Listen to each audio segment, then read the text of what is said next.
भल कर्म करिबा परे मध्य लोकमाने आपणकर खराब कर्मर ही मन रखिबे।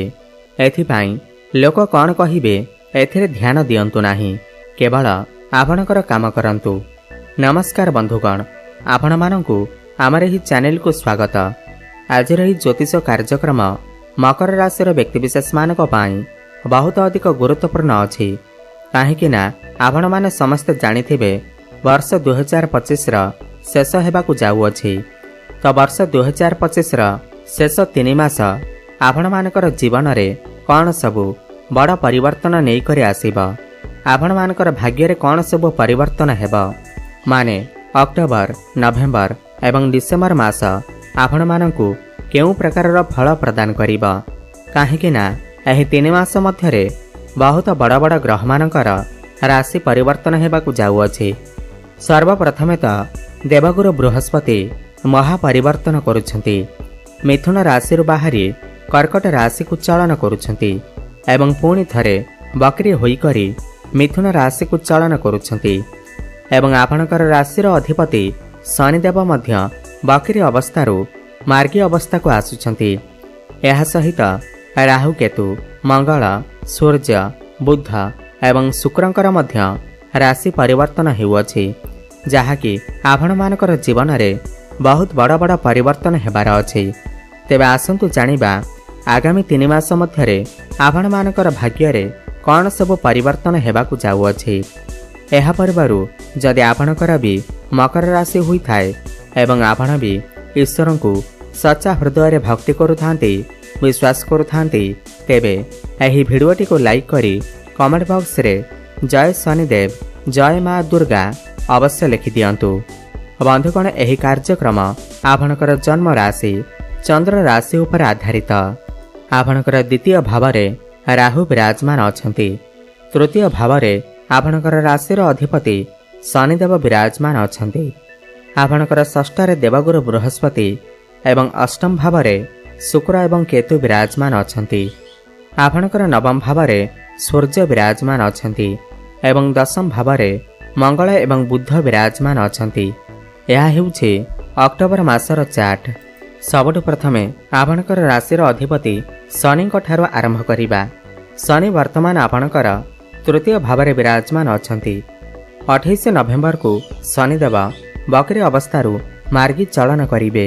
देखंतु, जो पर्यंत शनि एठारे बकरी अवस्थार अछंती माने 28 नवेम्बर पर्यंत आपणकर द्वितीय भावर फल मध्य देउछंती। द्वितीय भाव आपणकर घर परिवार भाव होइथाय, धनर भाव होइथाय, आपणकर बाणीर भाव होइथाय। तो यह 28 नवेम्बर पूर्व आपण घर को कौनसी मेसिनारी जिनिस किणिकी आनी पारंती, खास करी लौह जातीय जिनिस किणिकी आनी पारंती, किंबा आपणकर धनर किछि वृद्धि होई पारे। आपण आपणकर घर परिवार सहित कौनसी बाहर स्थान को बुलिबाकू जाई पारंती, अधिक ट्राभेल करि पारंती। किंतु 28 नवेम्बर पर्यंत जदि भी आपण किछि ऑनलाइन किछि काम करूछंती, डिजिटल मार्केटिंग रो काम करूछंती, ऑनलाइन किछि ट्रांजैक्शन करूछंती, किंबा ऑनलाइन मार्केटिंग रो किछि काम करूछंती, ताहेले भाबिचंती कि बुझी विचार करंतु, नहले समस्या रे पड़ी पारंती। किंतु जेतेबेले शनिदेव बकरी अवस्थारू मार्गी चलन करिवे माने 28 नवेम्बर पर आपणक पई समय बहुत ही भल आसीबाकू जाउअछि। सबुठु प्रथमे तो जो व्यक्तिविशेष माने ट्रावेलिंग रो काम करूछंती, काउंसलिंग रो काम करूछंती, ट्रांसपोर्टिंग रो काम करूछंती, किंबा जो माने इम्पोर्ट एक्सपोर्ट रो काम करूछंती, सेमानको बहुत बड़ खुशी खबर मिलिबा पई जाउअछि। सेमानको सेमानकर काम रे निश्चिंत भाव रे शुभफल प्राप्ति हेबा। आपण एही समय रे बहुत अधिक छोट मोट जगह को यात्रा करि पारंती एवं शनि एठारे बसी आपणकर द्वादश भाव को मत देखुछंती। एही समय रे आपण फॉरेन ट्रैवल करि पारंती, विदेश यात्रा करि पारंती, किमा जो मानक पाखरे कोनोसी भी चाकरी बाकरी नाही सेमानकु विदेश रे किछि चाकरी मिलिबार मध्य संभावना बनुअछि, किंबा विदेश रे रही जो व्यक्तिविशेष माने कोनोसी भी व्यवसाय किमा चाकरी आदि करूछंती सेमानक पई बहुत शुभफल प्राप्ति हेबा। 28 नवेम्बर पर जो माने ऑनलाइन काम करूछंती, डिजिटल मार्केटिंग रो काम करूछंती, कंस्ट्रक्शन काम करूछंती, आईटी सेक्टर अछंती, टेक्निकल फील्ड रे अछंती, सेमानक शुभफल प्राप्ति हेबा, उन्नति प्राप्ति हेबा। किंतु 28 नवेम्बर पूर्व आपको टिके ध्यान रखिबार अछि। वर्तमान देवगुरु बृहस्पति विषय कथा हेबा। बृहस्पति वर्तमान आपणकर षष्ठ भाव चलन करुछंती एवं बृहस्पति आपणकर द्वादश भाव एवं तृतीय भावर अधिपति होइकरी षष्ठ भाव अछंती। एठारे बृहस्पति स्थिति टिके भल नाही। 19 अक्टोबर पूर्व आपणक आपणकर खाद्यपेय उपरे टिके ध्यान रखिबार अछि। डाइजेशन उपरे टिके ध्यान रखिबार अछि काहेकि ना पेटजनित समस्या देखा देई पारे। आपणकर लिभर रे किमा किडनी रे किछि समस्या देखा देई पारे किमा आपणकर मोटापण बढ़ी जाई पारे काहेकि ना षष्ठ भाव रोगर भाव होई थाए। तेणु आपण आपणकर स्वास्थ्यर विशेष ध्यान रखंतु। किंतु 19 अक्टोबर नहीं करी 3 डिसेम्बर पर्यंत देवगुरु बृहस्पति आपणकर सप्तम भाव रहिबे। पूरा 12 वर्ष परे आपणकर सप्तम भाव को आसीबे। तो 19 अक्टोबर परे आपणक पाई शुभ समय आसीबा पाई जाउअछि। खास करी आपणकर वैवाहिक जीवन बहुत भल रहिबा। यह आपणकर वैवाहिक जीवन को नहीं बहुत भल समय आसुअछि। जो मानकर विवाह होई नाही सेमानकर घर को विवाह प्रस्ताव मान आसीपारे एवं विवाह फाइनाल मध्य होई पारे। एवं गुरु एठारे उच्चस्थ हेउछंती। यह आपणकर डेली इनकम को नहीं बहुत भल समय आसुअछि। आपनको डेली इनकम रे बहुत अधिक फायदा मिलिबा। रोजगार रे वृद्धि घटिबा। गुरु एठारे बसी आपणकर प्रथम भाव को देखुछंती। आपनको किछि बड़ अचीवमेंट मिली पारे। समाज रे आपनको मान प्रतिष्ठा लोकप्रियता बढ़ी पारे। आपणकर कम्युनिकेशन स्किल मैनेजमेंट लेवल बहुत भल रहिबा। आपण समस्त क्षेत्र रे उन्नति करिवे। आपण आपणकर कैरियर रे मध्य उन्नति करिवे। यह सहित गुरु एठारे बसी आपणकर एकादश भाव एवं आपणकर तृतीय भाव को मत देखुछंती। एकादश भाव लाभर भाव होई थाए, आयर भाव होई थाए। तो 19 अक्टोबर परे आपनको लाभ ही लाभ प्राप्ति हेबा। आपणकर आय वृद्धि घटिबा एवं जो माने प्रमोशन आशा रखिथिले सेमानकु प्रमोशन मध्य मिली पारे।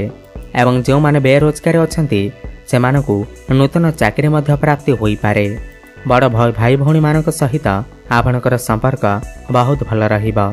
जो माने शेयर मार्केट, स्टॉक मार्केट एवं ट्रेडिंग रे काम करूछंती सेमानकु आकस्मिक भाव में सफलता प्राप्ति हेबा, लाभ प्राप्ति हेबा। राहु केतुंग विषय जदि आमे कथा हेबा, राहु वर्तमान आपणकर द्वितीय भाव में अछंती एवं केतु आपणकर अष्टम भाव में अछंती। राहु द्वितीय रे सबुठ प्रथमे तो आपण आपणकर वाणी उपरे विशेष ध्यान रखंतु, नियंत्रण रक्षा करंतु। काहाकू अपशब्द कहंतु नाही एवं काहा सहित भी आर्गुमेंट करंतु नाही। राहु द्वितीय भाव में थिबारु आपणकर टिके दांत जनित समस्या देखा देई पारे किंबा आपणकर गଳାରେ କିଛି समस्या देखा देई पारे। एथिप्रति आपण टिके ध्यान देबे। घर परिवार सहित मिलीमिशि चलिबाकू चेष्टा करिवे, नहेले आकस्मिक भाव में कली झगड़ा उत्पन्न होई पारे। आपणकर आखिरे किछि समस्या, एलर्जी, इन्फेक्शन भली समस्या टिके देखा देई पारे। एवं केतु अष्टम रे अछंती। एहा आपणकर रिसर्च क्षेत्र को नहीं बहुत भल समय अछि। जो माने भी साइंटिस्ट अछंती, रिसर्च करछंती सेमानक पई बहुत भल समय अटे। एवं शुक्र आपणकर दशम भाव को आसीबे। आपनको बहुत बड़ अचीवमेंट मिलिबा। समाज रे आपनको मान प्रतिष्ठा प्राप्ति हेबा। प्रेम जीवन रे मध्य जहाँ भी समस्या थिबा ताहा सब दूर होई जिबा। आपनको नूतन पार्टनर मध्य मिली पारंती। जो मानकर ब्रेकअप होई जाइछि, कथाबार्ता बंद होई जाइछि, सेमानकर पुणी थरे कथाबार्ता होई पारे, पैचअप होई पारे।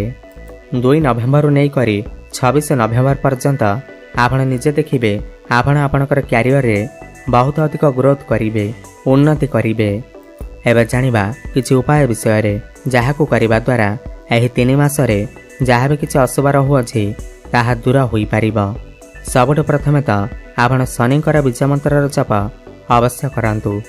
ओम प्रांग प्रिंग प्रंग सह शनिश्चराय नमः 108 थर प्रत्येक दिन जप करंतु। एवं प्रत्येक दिन संध्यारे हनुमान चालीसार पाठ करंतु एवं सूर्य को जलार्घ्य अर्पण करंतु। शुभफल प्राप्ति हेबा सहित आपणकर भाग्य रे उन्नति आसीबा। धन्यवाद।